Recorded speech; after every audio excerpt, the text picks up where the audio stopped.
तो hello guys, एक बार फिर स्वागत है आप लोगों का हमारे यूट्यूब चैनल सीखो अड्डा पर। गाइज, आज मैं आप लोगों के लिए लाया हूं बहुत ही आसान और सरल शब्दों में जीएसटी।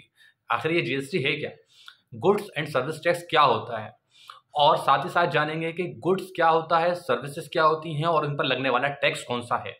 और साथ ही साथ जानेंगे कि जीएसटी में कौन कौन से पार्ट होते हैं, यानी कि सीजीएसटी, एसजीएसटी और आईजीएसटी को भी जानेंगे। और जानेंगे कि ये कौन अप्लाई कर सकता है। ठीक है, सबसे पहले मैं आपको साधारणतः बता दूं कि जीएसटी क्या है। ये गुड्स एंड सर्विस टैक्स है जो कि 1 जुलाई 2017 में सरकार ने लागू किया था पूरे देश में।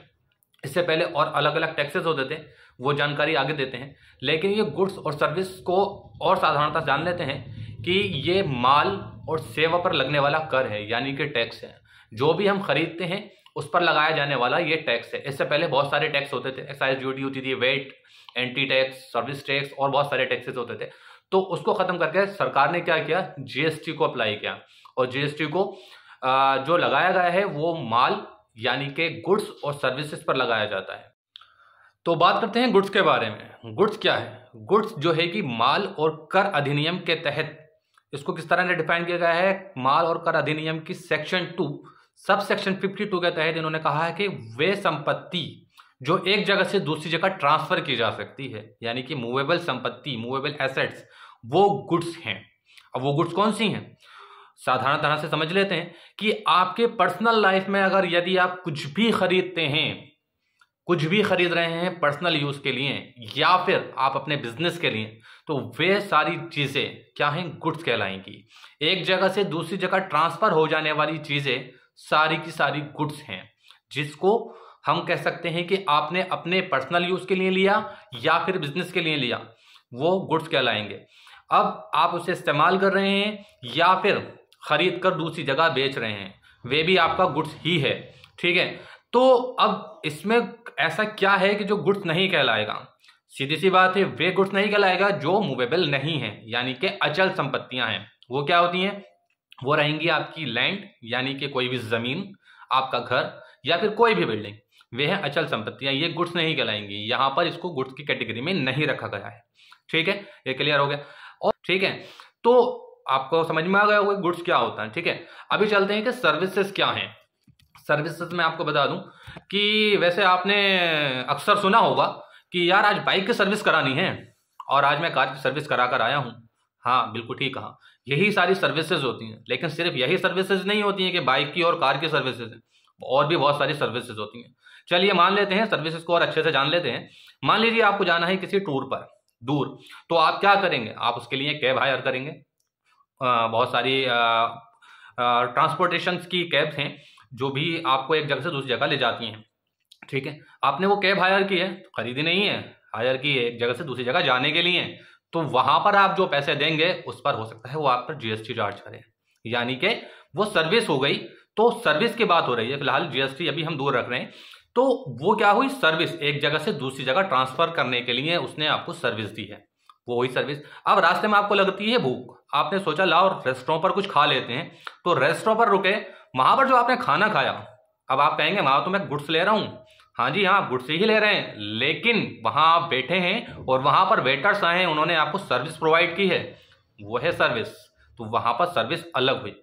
अब जब आप एक डेस्टिनेशन पर पहुंच गए हैं और वहां पर जाकर आपने एक क्या लिया है, रूम रुकने के लिए, तो वो रूम आपने खरीदा नहीं है, सिर्फ स्टे के लिए आपने वो रूम लिया है, तो वो भी सर्विस ही है।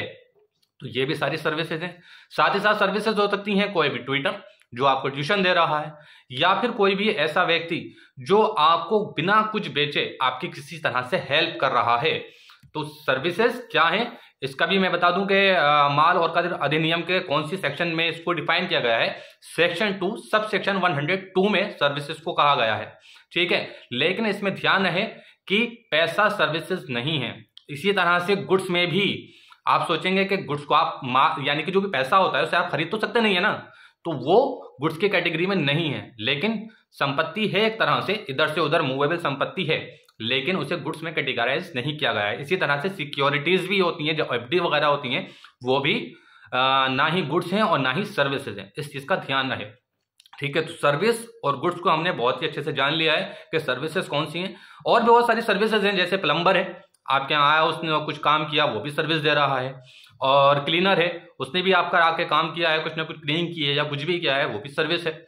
और डॉक्टर हैं और बहुत सारे लोग हैं ऐसे जो आपको कुछ बिना दिए लेकिन आपकी हेल्प कर रहे हैं, तो वो सर्विस होती है। ठीक है, सर्विस और गुड्स को हमने बखूबी जान लिया है, बहुत अच्छे से समझ में आ गया होगा। उम्मीद है कि गुड्स और सर्विस आपके सामने मैंने जिस तरह से डिस्क्राइब किया है वो आपके लिए यूजफुल होगा। ठीक है, तो अब जान लेते हैं, ये गुड्स हमारे समझ में आ गया और सर्विस भी आ गया। अब इस पर लगने वाला टैक्स क्या है, ये टैक्स क्या होता है इसको भी जान लेते हैं। लेकिन उससे पहले मैं आपको कुछ जानकारी देना चाहूंगा। कुछ सर्विसेज ऐसी हैं जिस पर सर्विसेज में इसे काउंट नहीं किया गया है, जैसे सैलरीड पर्सन, कोई भी सैलरीड पर्सन यानी कि कोई भी एम्प्लॉई वो सर्विसेज में काउंट नहीं होगा। जीएसटी के लिए इस पर कोई जीएसटी नहीं लगाई जाएगी, क्योंकि आज तक हमने सुना ही नहीं है कि कोई भी सैलरीड पर्सन है और वो कहता है कि साहब मैं सैलरी तो लूंगा लेकिन साथ में साथ जीएसटी भी आप मुझे देंगे, तो वो पॉसिबल नहीं है। कोई भी सैलरीड पर्सन जीएसटी की कैटेगरी में सर्विस में नहीं रखा गया है, आ जाता है। इसी के साथ बहुत सारे लोग हैं, जैसे कि संसद पार्लियामेंट के सदस्य हैं, राज्य विधानमंडल के लोग हैं, पंचायत नगर पालिका, अन्य स्थानीय अधिकारी, ये सारे भी सर्विसेज करते हैं लेकिन जीएसटी की कैटेगरी में काउंट नहीं होते हैं। साथ ही साथ कुछ और चीजें हैं, जैसे कि मृतक की परिवहन गाड़ी, जो कि शव ले जाने वाली व्हीकल होता है वो, प्लस दफन, शमशान, मुर्दाघर की सेवाएं, ये सारी चीजें भी सर्विसेज में काउंट नहीं होंगी।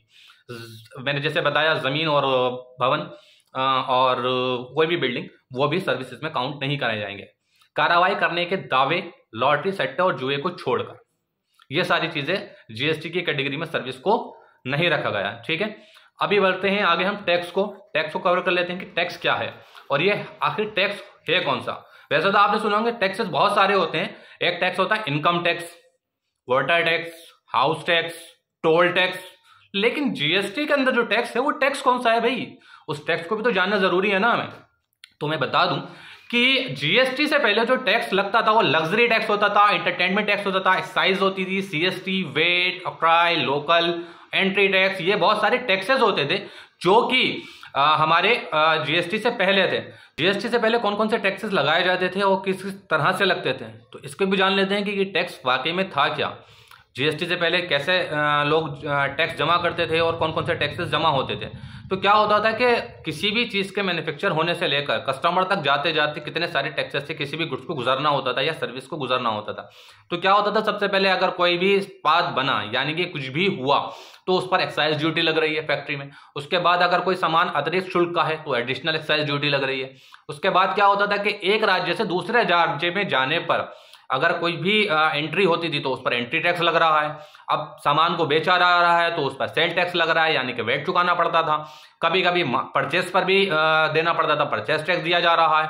अगर कोई सामान लग्जरी है, विलासिता वाला है, तो उस पर अलग से लग्जरी टैक्स लग रहा है। ठीक है, तो बहुत सारे टैक्सेस होते थे। अगर कभी हम सामान रेस्टोरेंट में या होटल में जाते हैं तो वहां पर सर्विस टैक्स देना पड़ता था। ठीक है, तो उस तरह से लेकर फैक्ट्री से लेकर कस्टमर तक जाते जाते अलग अलग तरह से टैक्सेस देने पड़ते थे। तो अब सरकार ने क्या किया, सबको एक ही कैटेगरी में रख दिया है कि भैया जीएसटी है, गुड्स और सर्विस टैक्स है। तो अब जान लेते हैं कि जीएसटी में कौन कौन से पार्ट हैं। यानी कि मैंने स्टार्टिंग में बताया था कि जीएसटी में 3 पार्ट हैं, सीजीएसटी, एसजीएसटी और आईजीएसटी।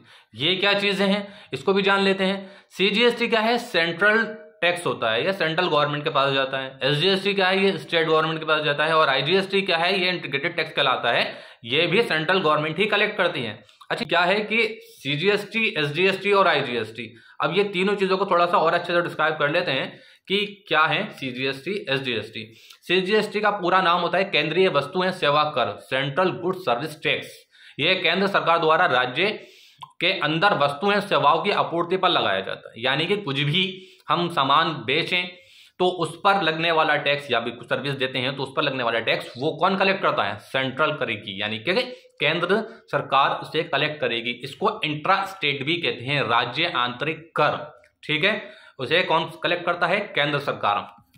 अब क्या है एसजीएसटी, इसका फुल नेम होता है state goods and service tax. ठीक है, राज्य वस्तु एवं सेवा कर। इसे कौन कलेक्ट करता है, इसे कलेक्ट करती है स्टेट। साथ ही साथ इसे कहा जाता है कि इंट्रा स्टेट, राज्य आंतरिक टैक्स, यानी कि जो स्टेट है वो ही इसे कलेक्ट करती है और एकत्र करने वाली सरकार कौन है, स्टेट गवर्नमेंट। ठीक है, तो ये समझ में। अब क्या है IGST, यानी कि इसका जो पूरा नाम होता है integrated goods and service tax. ये कर जो है सिर्फ केंद्र सरकार ही कलेक्ट करती है। और ये किस तरह से अप्लाई होता है? ये अप्लाई होता है कि ये अगर आप एक स्टेट से किसी दूसरी स्टेट से सामान बेच रहे हैं या खरीद रहे हैं, मान लीजिए आपने उत्तर प्रदेश में आपकी दुकान है और आप उत्तराखंड सामान अपना बेच रहे हैं, तो वहां पर आपके इनवॉइस पर, आपके बिल पर IGST लगेगा और ये सारा का सारा टैक्स कलेक्ट करेगी केंद्र सरकार, यानी कि सेंट्रल गवर्नमेंट। ठीक है, तो ये जो है IGST, ये साधारण इस तरह से आप समझ लो कि आप अपने राज्य से किसी दूसरे राज्य में अगर कुछ सेल कर रहे हैं या फिर किसी दूसरे राज्य से अपने राज्य में कुछ खरीद कर ला रहे हैं, तो उस पर लगने वाला टैक्स जो है वो है IGST, इंटीग्रेटेड टैक्स। सिंपल है। CGST, SGST और IGST को मैंने बहुत ही अच्छी तरीके से आपके सामने ब्रीफ कर दिया है। उम्मीद है कि आपके समझ में आ गया होगा। अब यहां तक आ गए हैं, वीडियो आपके यूजफुल रही है और आपको बहुत अच्छे से समझ में आई हो, तो भाई इतना तो कर ही सकते हो कि एटलीस्ट इसको शेयर कर दो और चैनल को सब्सक्राइब कर दो। ज्यादा बेहतर होगा कि आगे मैं आपको और वीडियोज इससे रिलेटेड देता रहूं और आपको बहुत अच्छे से ब्रीफ कर दूं। ठीक है, अब आपको बचा ये कि भाई GST कौन लेगा। ठीक है, तो GST यानी कि जो गुड्स एंड सर्विस टैक्स जो दे रहे हैं वो तो सभी देते हैं, यानी कि कंज्यूमर सारे दे रहे हैं, लेकिन इसका रजिस्ट्रेशन कौन करता है, यानी कि कौन अपने पास GST का रजिस्ट्रेशन ले सकता है। तो भाई इसके लिए कुछ शर्तें रखी हैं गवर्नमेंट ने कि भाई वो बोलते हैं अगर आप सामान्य राज्य के कारोबारी हैं और सालाना टर्नओवर यानी कि आपका जो सेल का रेट है वो 40 लाख रुपए साल में आप सेल करते हैं, यानी कि टर्नओवर 40 लाख के ऊपर हो जाता है, तो आप पर क्या हो जाता है कि ये मैंडेटरी हो जाता है कि आपको GST में रजिस्ट्रेशन करा लेना चाहिए। ठीक है, और वो कौन से राज्य हैं जहां पर 20 लाख रुपए का टर्नओवर है? वो है जम्मू एंड कश्मीर, असम, अरुणाचल प्रदेश, मणिपुर, मेघालय, मिजोरम, नागालैंड, सिक्किम, त्रिपुरा, उत्तराखंड, हिमाचल।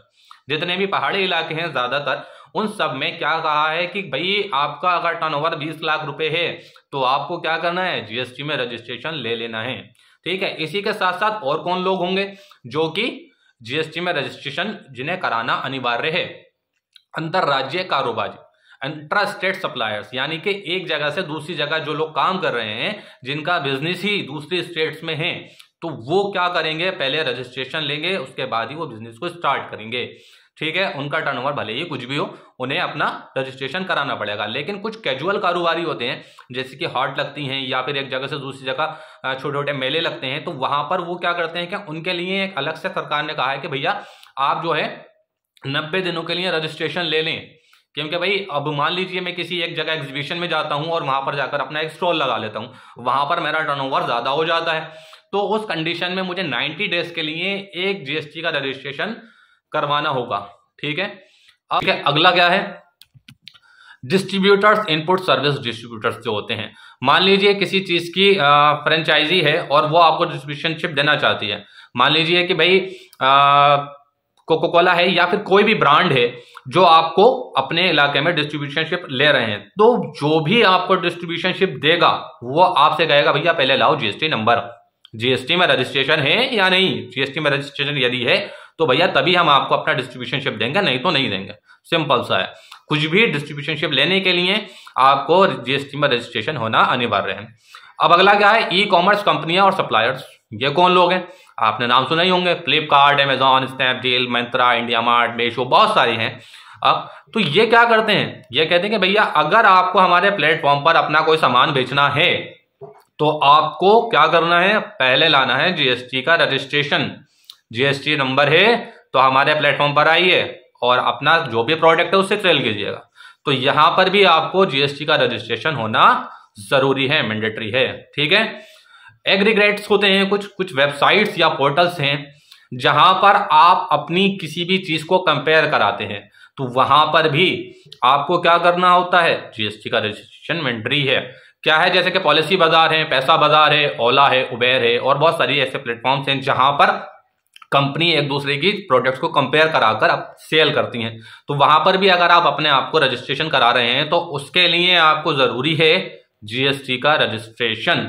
तो मैंने आपको बता दिया कि भाई GST का रजिस्ट्रेशन के लिए क्या क्या जरूरी है, यानी कि कौन कौन लोग इसके लिए आते हैं, किन किन लोगों के लिए मैंडेटरी हो जाता है। तो यहाँ तक उम्मीद है कि आपको सब कुछ समझ में आ गया होगा। तो उम्मीद है कि ये वीडियो आपके लिए बहुत ही ज़्यादा यूजफुल रही होगी। तो इसको बहुत अच्छे से ज़्यादा शेयर करने की जहमत करें और बेहतर है कि चैनल को सब्सक्राइब कर लें।